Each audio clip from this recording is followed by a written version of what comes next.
وليك من طغى وتجبر علينا بفضلك يا مولانا جود علينا. وليك من طغى وتجبر علينا بفضلك يا مولانا جود علينا. وليك من طغى وتجبر علينا مولانا جود علينا. بسم الله الرحمن الرحيم، وصلى الله وسلم وبارك على سيدنا محمد. قال لنا الله سبحانه وتعالى: إلا تنصروه فقد نصره الله.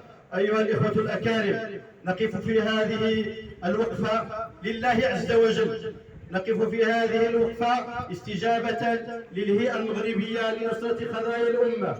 نقف في هذه الوقفة في الأسبوع 27 من أسابيع معركة الطوفان الأقصى، معركة العزة والكرامة، معركة النصر بإذن الله عز وجل.